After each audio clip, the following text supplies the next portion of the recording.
Good morning, everyone. So we'll start with a new topic, how to analyze programs.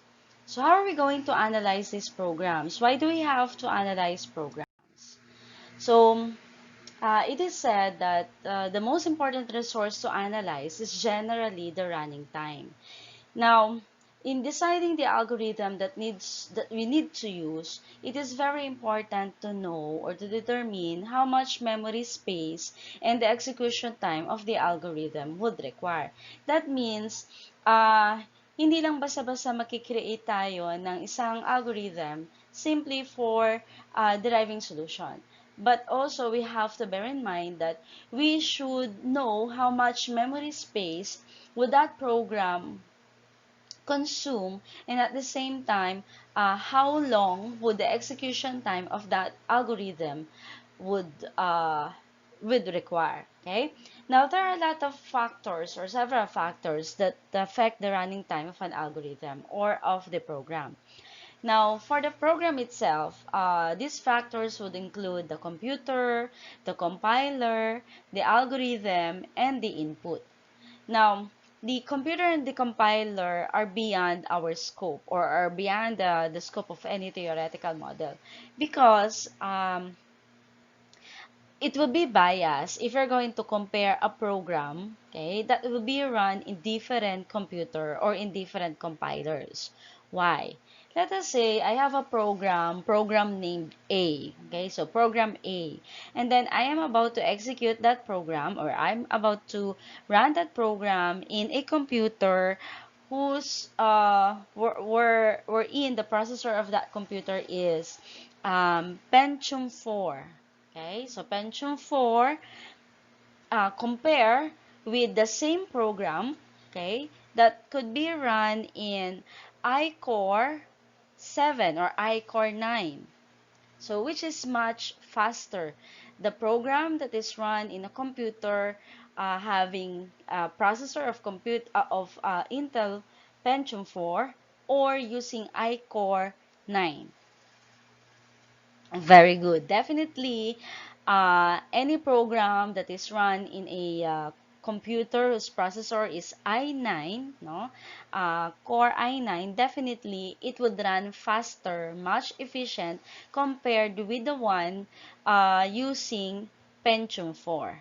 Okay, so that is a bias, no? So we cannot compare the running time of a program uh, wherein our base is the computer itself. Okay. Another one is the compiler. Okay. We cannot make compiler as one factor in determining the running time of the program. You know why? Because there are some compilers uh, that has a complete package, and there are some compilers that are lightweight in package. What do I mean by that? Let us say we have a compiler that has also um, it has also a linker, an assembler, okay, apart from the compiler itself. While the other compiler is simply a compiler. It simply compiles. Check the syntax error or check all the type of errors of that program. So comparing the two, the other one that has a complete package with a linker, with assembler, okay, linker means it creates another library and it links that program to another library. Definitely, it would consume more time. Okay, and if it has an assembler, that program will be converted into an assembly language program. Okay, uh, apart from its actual English-like program.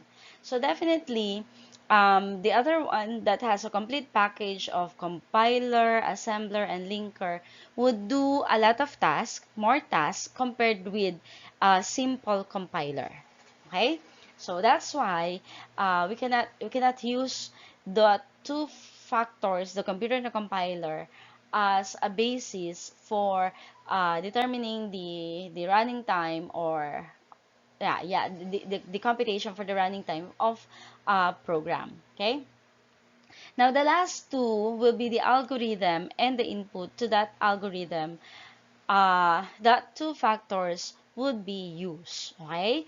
And that's why we have this new topic, okay? How are we going to analyze that algorithm using the input itself and the algorithm for uh, that particular program or that particular algorithm, okay?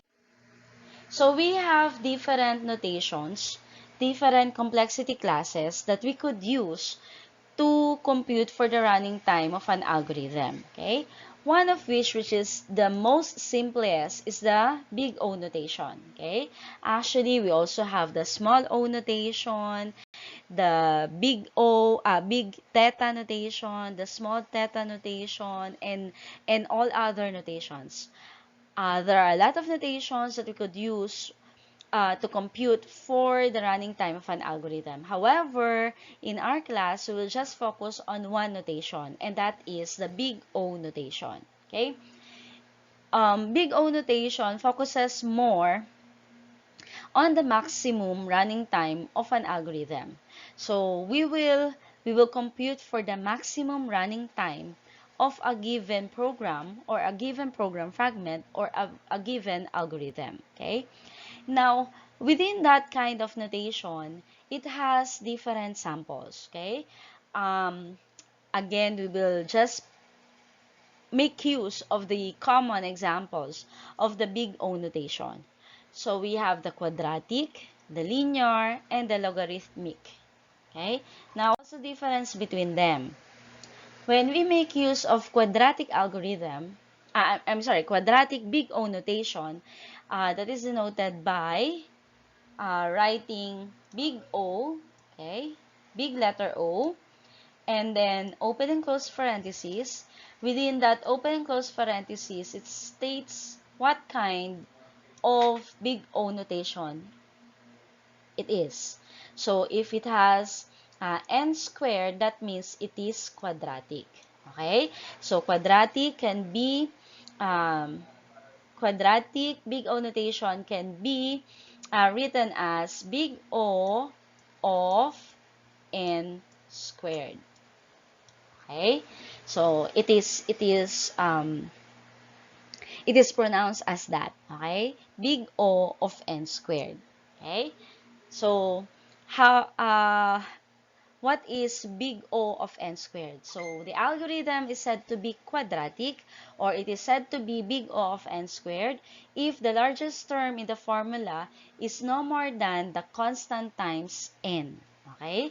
That means if the value of n is 4, then the running time is the square of that 4. Okay? So if our n is 2, the running time will be 4. If the n is 10, the running time is 100. It is always squared. Okay? While for the linear, it is said to be linear, or the running time of an algorithm is said to be linear if the largest term in the formula is a constant time n, then the algorithm is said to be big O of n. So it is written as big O, and then enclosed in the parentheses is the n. Next, an algorithm is said to be logarithmic if the largest term of the formula is a constant times a logarithm of n, then the algorithm is said to be on the logarithm of n. So it is written as big O, so big O of logarithm of n. Okay? So that means it doubles the input size. It will make the time increases by no more than a fixed number of new operations, such as one or more operations or two or more operations. So, or in general, by C more operations, where C is a fixed constant. Okay? So, the best example for the logarithmic is the Tower of Hanoi. Familiar with the Tower of Hanoi game? Okay. So for the Tower of Hanoi game, okay, um, let us say we have 3 poles, okay? In that 3 poles, okay, possible in that 3 poles, okay, you could have different holes, okay? So it has, let's say, of different sizes, no?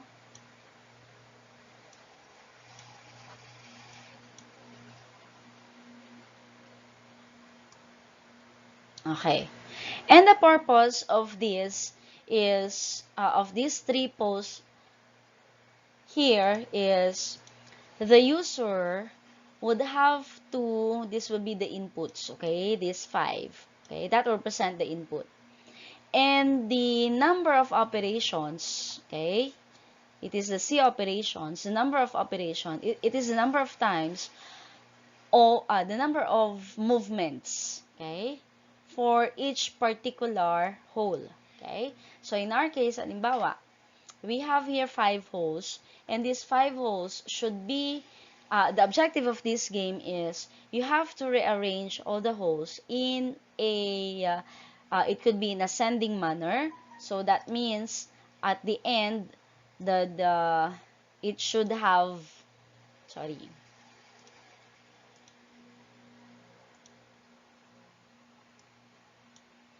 okay, at the end, it would have the following. It would look like this. It should look like this. Okay. All right.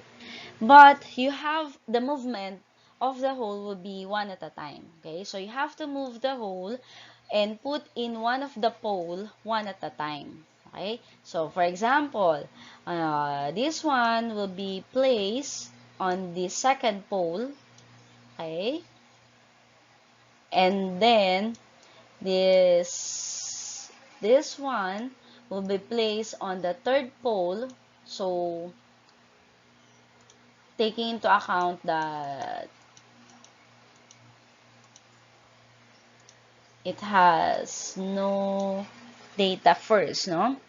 So in that case, that could be moved into this pole, okay, the second one, okay, and the third movement will be placed where?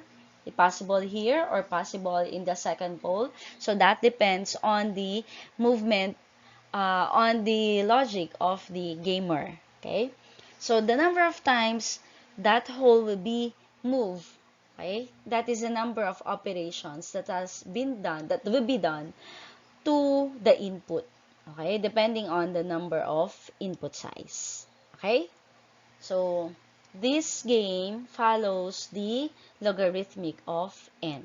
So the running time of this game is logarithmic, the logarithm of n, okay, or big O to the logarithm of n. Okay, uh, when we say, I'm going back to linear and quadratic, okay? When we say linear, that means if our input is 1, the running time is 1, okay? If the input is 5, the running time is 5. So what do you mean? What do I mean by input? That is our input resources. That is our data structure. Those are our variables, okay? So if you have 10 variables, let's say we have 10 variables for that particular process, okay? That means, or 10 input variables for that particular process. Definitely, if we would have a linear algorithm, okay, uh, the, the, the running time for that will be n times, okay? To, to help you further help you understand the running time, okay, we will follow some rules, okay? We have 4 rules. So first, we have rule number 1 for loops, okay? You have to bear in mind all the rules, all these rules that I'm going to discuss, okay? So, for the running time of a for loop is at most. Why at most? Because we're going to compute for the big O of n. Remember, big O, okay, or big O notation, that computes for the maximum running time. Okay? So, that's why, in this case, at most, okay? At most yung ating titignan. Okay? So, for the running time of the for loop is at most the running time of the statements inside the for loop. That includes the test times the number of iterations. So, what do I mean by that? We have here a for loop. Okay?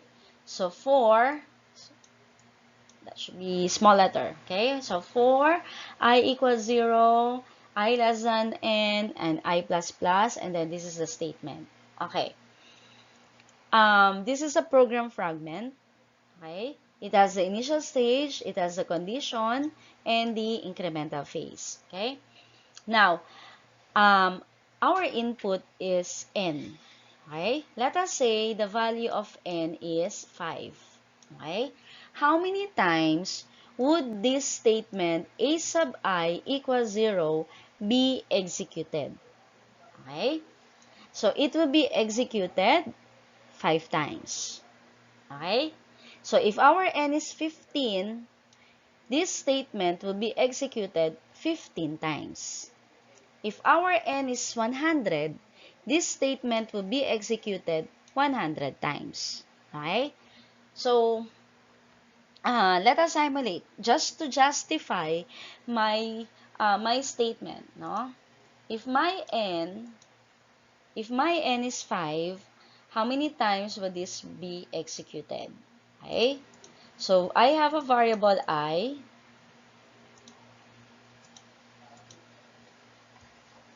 Okay. I have a variable named I, and then let's have input n. Okay? So, initially, our I is 0, and let us say our n is 5. Okay? So, for I equals 0, ito po yun. And we have to test, is I less than n? I is 0, less than n, so true. If it is true, perform the statement, okay? Perform the next statement, or the statement under a sub I equals, under for loop. So that means we're going to perform a sub I equals 0 for the first time, okay? And then it goes back to the for loop. I plus plus. Okay? So, increment I, that would be 1. And then again, we're going to test our condition. I less than n. So, 1 less than 5, that's true. So, if it is true, perform again a sub I equals 0 the second time around. Okay? Next, it goes back to the for loop, the incremental phase. I plus plus becomes 2. Is 2 less than n? True. Therefore, perform again a sub I equals 0 the third time. And then, back to incremental phase, I plus plus, it becomes 3. And then again, we're going to test I less than n, so it is true. Back to assignment statement, a sub I equals 0. Okay, the fourth time. And then go back to I plus plus, that becomes 4. And then test again, 4 less than n, so it is true. Then perform a sub I equals 0. The fifth time.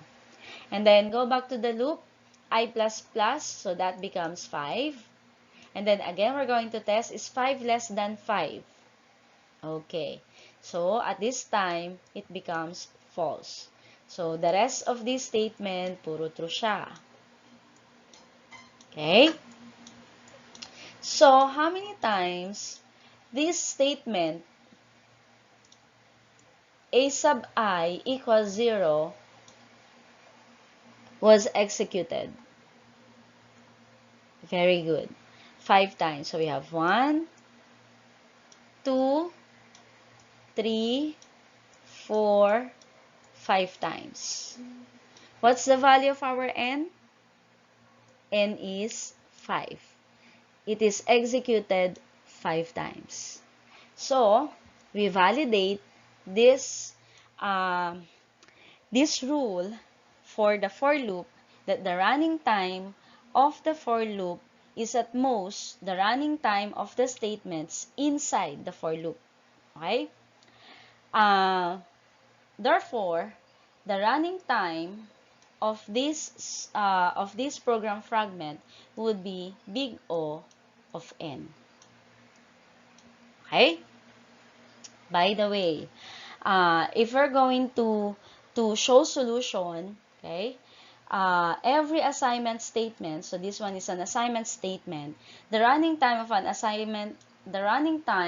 that assignment statement is big O of n. Okay? Big O of 1.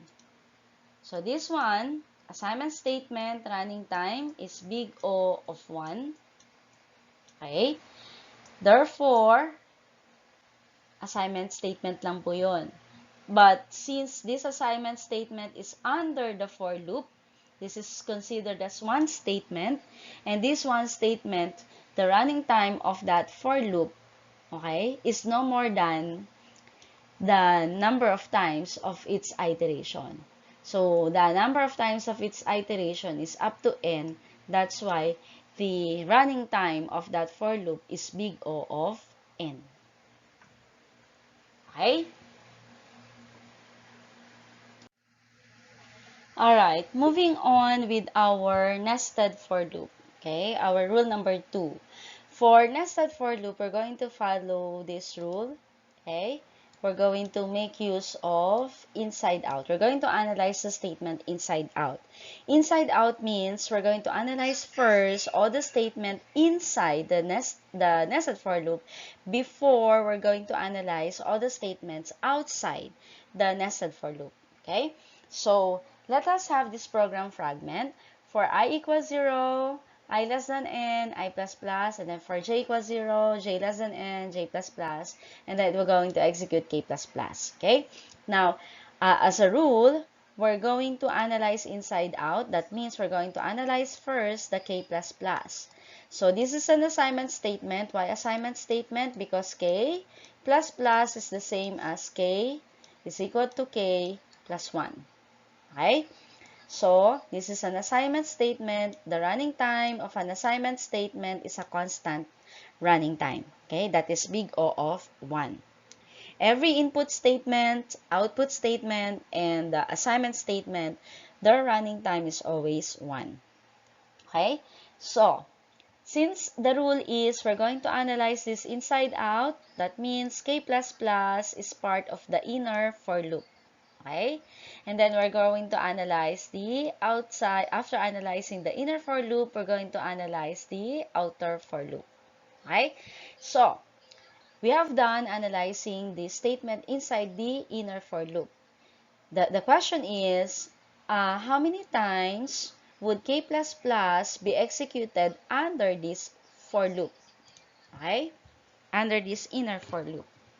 So, let us assume or let us give values, no? So, we have I initially as 0, our n as 3, okay? And then we have variable j, okay? Alright. Now, let's go through. Let us simulate it. At the same time, we're going to analyze it, okay? So, going back with the analyzation and the simulation, okay? So, in the analyzation, inside out, we're going to execute this at a constant time. But since this is under the for loop, the running time of this for loop is big O of n. And then, since this for loop, okay, is considered as one statement, okay, under the outer for loop of I equals 0, I less than n, I plus plus. So, this entire statement will be executed n times the n times. Okay? So, it's like um, replacing this compound statement as x. Okay? So, kunwari x yan, we're going to execute x how many times? N times pa rin. Okay? Kasi ang rule natin for the for loop, it is executed by the number of times of its test condition. Okay? So, the running time of this outer for loop is big O of n. So, when we have nested for loop, we're going to multiply all the statements of the for loop. So, we have inner for loop is big O of n, outer for loop is big O of n. So, we're going to multiply that one. Big O of n times big O of n is big O of n squared.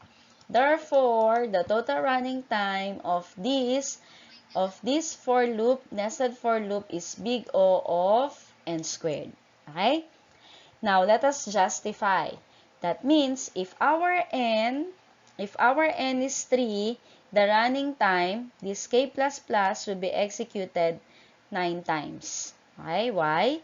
3 squared, n is 3, okay? Ni-squared natin si 3, therefore, that will be 9. So, k++ will be executed 9 times. Okay.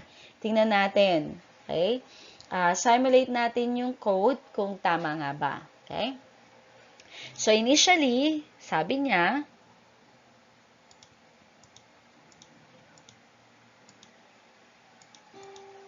okay, let's delete this first para malinaw kapag sinimulate natin. Okay?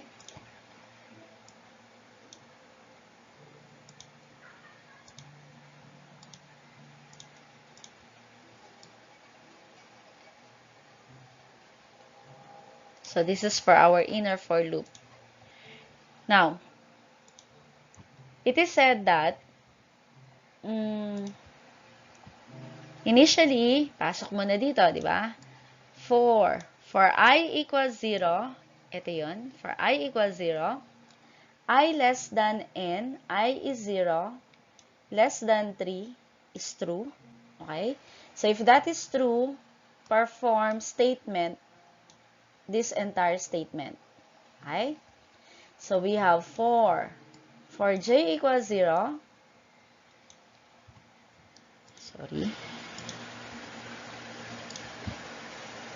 for j equals 0, j is less than n, so that is true. Then, perform k++.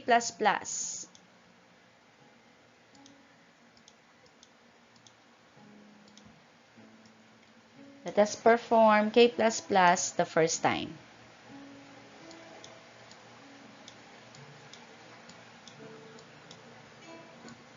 Okay? And then, let's go back to j++. So, increment j, magiging 1. And then, again, we're going to go back to test condition j less than n. Is 1 less than 3? Very good. It is true. Therefore, perform natin k++ the second time.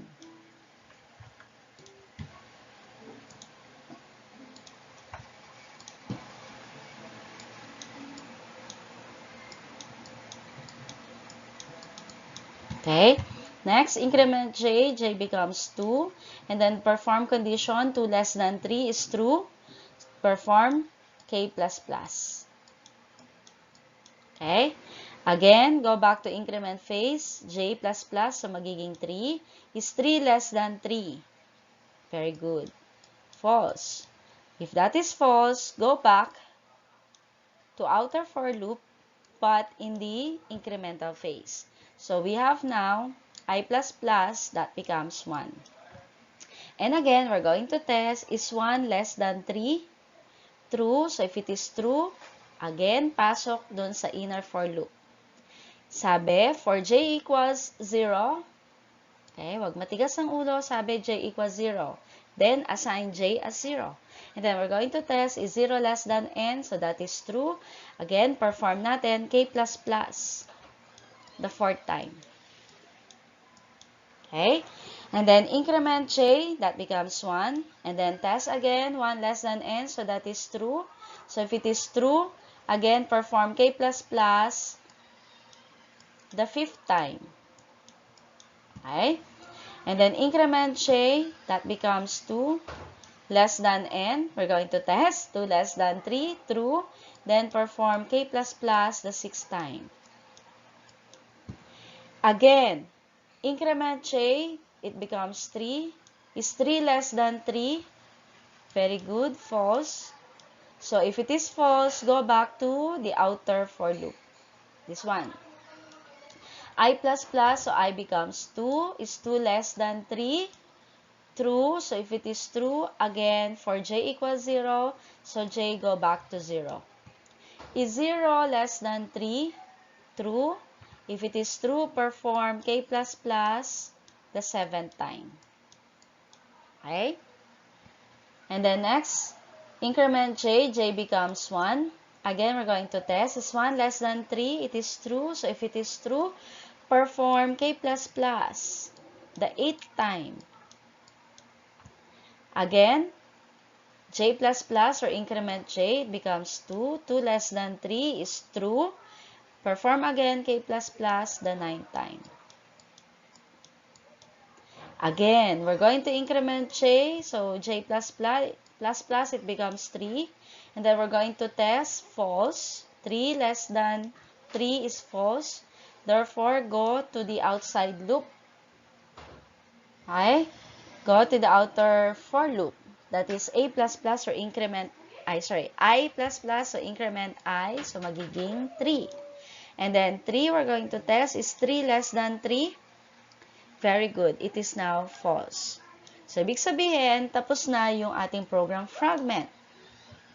Let's validate. Let's check how many times our k plus plus being executed if our n is 3. Okay? If our n is 3, k plus plus is executed 1, 2, 3, 4, 5, 6, 7, 8, and 9 times. So, ibig sabihin, it is squared. It is big O, okay? It is big O of n squared. Okay? Understood? Very good. Okay. So, that's moving on with our third rule. What if we have consecutive statements?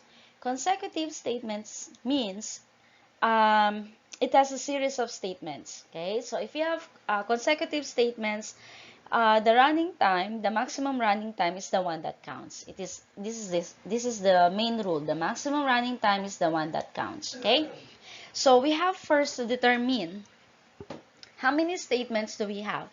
Okay, in this given program fragment, how many statements do we have? Very good. We have 1, 2 statements. Okay, one statement is the for loop. Another statement is the nested for loop. Okay? So, the running time, let's analyze this one. Running time of assignment statement is big O of 1. Assignment statement, big O of 1. Okay? Next, this one is inside the for loop. Okay? Therefore, the running time of this for loop, okay, our test condition is less than n. Therefore, the running time of this one is big O of n. Okay? How about the second statement? Very good. This statement is a nested for loop. So, nested for loop, we're going to analyze inside out, katulad ng example natin kanina. Okay? So, inner for loop, running time is big O of n. Outer for loop is big O of n.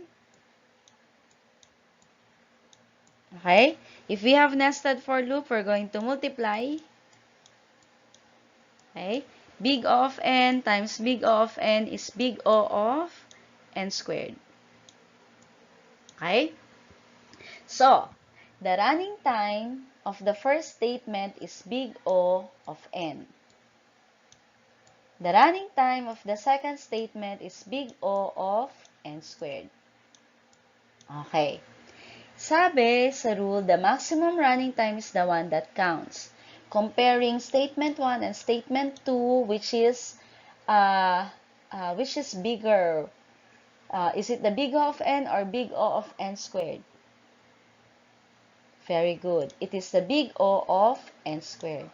Therefore, the total running time is big O of n squared. Okay? Clear? Very good. Okay. So next, this is just the program fragment, no? The solution for the one that I have discussed. Okay? Last but not the least, okay? So we have the rule for loop. First rule. Second rule is the nested for loop. Third rule is the consecutive statements. And the last rule is if we have if-else statement. Okay? If we have this kind of statement, if-else, the running time of an if-else statement, it says here that it is never more than the running time of the test plus the larger of the running time of statements 1 and 2. Okay? So, that means it's either the running time of the statement 1 or statement 2, depending on which is higher, okay, or larger. So, comparing the two statements, it's like, remember, if you have if-else statement, only one will be executed. It is either this if statement or this else statement. Okay? So, in this case, since we have a recursion, so this statement or this program fragment is an example of a recursion. Recursion because, as you can see, we have here declared unsigned int factorial. And then the data type of that function factorial is also unsigned int n. So this is a recursion because it calls itself. Okay? But nevertheless, what will be the running time of that statement? Okay? If we have here if condition, if this condition is true, it will perform return n. Return n, it is like an output statement or an assignment statement that it would return a value of 1. So, that running time is a constant running time. So, big O of 1. Okay? While if this condition yields false, okay? Pag naging false, gagawin niya yung else. Okay? Else, it will return n times the factorial n times the factorial of n minus 1. Okay? So that means how many times would this factorial, okay, be executed? Okay? So that will be executed, very good, n times. Okay? So if my n, let's say if my n is 3, okay, and then we have a function factorial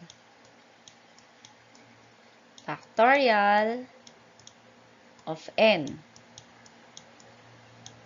So n is 3, right?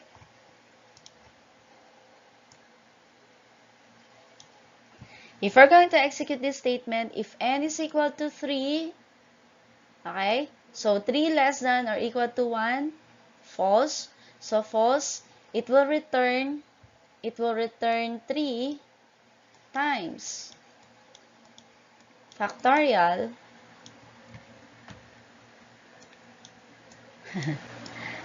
pagpasensya ng sulat, factorial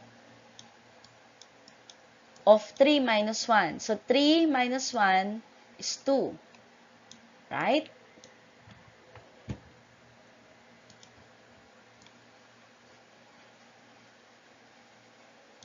Isin nga natin.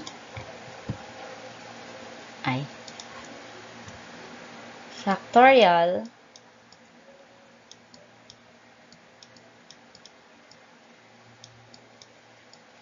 of 2. Okay? So, factorial of 2, it will call again itself. Okay? It will call itself. Again, it will test 2 less than or equal to n. Again, it is false. It will return. So, the value of this factorial of 2 would be 2. N is 2, right? Times factorial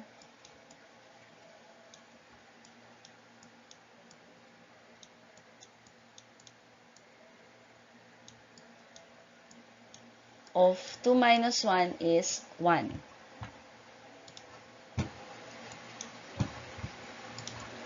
2 minus 1 is 1. Okay. So, again, it calls itself factorial of 1. Okay? So, factorial of 1, the n now is 1. 1 less than or equal to 1? Very good. So, it is true. It is true, it will return 1. So, factorial of 1 is equal to 1. Sabi niya, return. So, 1 will be the value of factorial of 1. That statement has 2 times factorial of 1. So, 2 times 1 is equal to 2. So, the entire statement, this one, factorial of 2 is equivalent to 2. So, yan ang i-return natin dito. Factorial of 2 is equivalent to 2. So, it has this previous statement 3 times factorial of 2. So, 3 times, factorial of 2, sabi natin ay 2. So, 3 times 2 is now equal to 6. Okay. Our n is 3. Our n is 3. Okay? How many times the factorial of n is executed? Very good. It executes 1 time, second time, third time. So, ibig sabihin, 3 din, okay? It executes 3 times. Yung 3, yun yung n. Kaya, ang running time niya ay n. Okay? Therefore, if we have this if-else statement, we're going to get the maximum. Okay? The maximum plus the test. So, in this case, if we're going to add n plus 1, parang math lang, di ba? 1 plus n is still n. Okay? So, total running time, the running time of this if statement, if-else statement is big O of n. Okay? Question. Very good. Walang tanong. Next. This is just a table of the complexity classes of a big O notation. Okay? We have the constant, so that is the big O of 1. We have the logarithmic as our example, is that our Fanoy. We also have the linear, okay?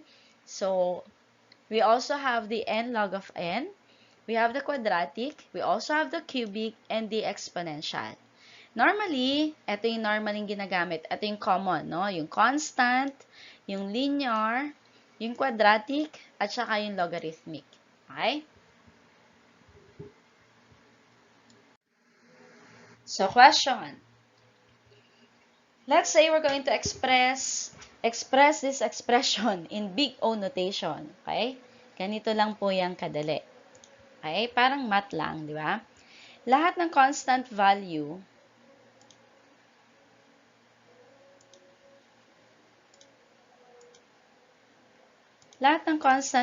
we're going to drop it. Okay? So, drop it. Drop it. So, ibig sabihin, it's like we have n cubed plus n squared. Okay? In math, plus, okay? In logic, it is or. Very good. Okay? Parang discrete math lang, di ba? So plus is equivalent to or. Remember, if we have or, it's either n cubed or n squared. So either of the two. Diba? So if that is the case, you will get the maximum. Okay? Since big O tayo, you're going to get the maximum running time. So the maximum running time, mas mataas between the two is big O, is the n cube. Therefore, the running time is big O of n cube. Okay? How about this one? Very good. Drop lang natin yung 6. So, ang natira ay n. Therefore, the running time is big O of n. Okay? Dali, di ba? Get one first sheet of paper and then you're going to answer this and then screenshot po ninyo and then send it to our school book. Okay? So, you're going to express each of this expression in big O notation. Okay? So, katulad lang ng ginawa ko kanina, lahat ng constant number, very good, ida-drop. So, anong matitira? Yun lang ang inyong i-analyze. Okay? Ma'am, paano kapag ganito? Siyempre, di ba sa math, anong ginagawa kapag ganito? Very good. Minumultiply. Okay? So, what will be the running time kapag minultiply natin yan? Okay?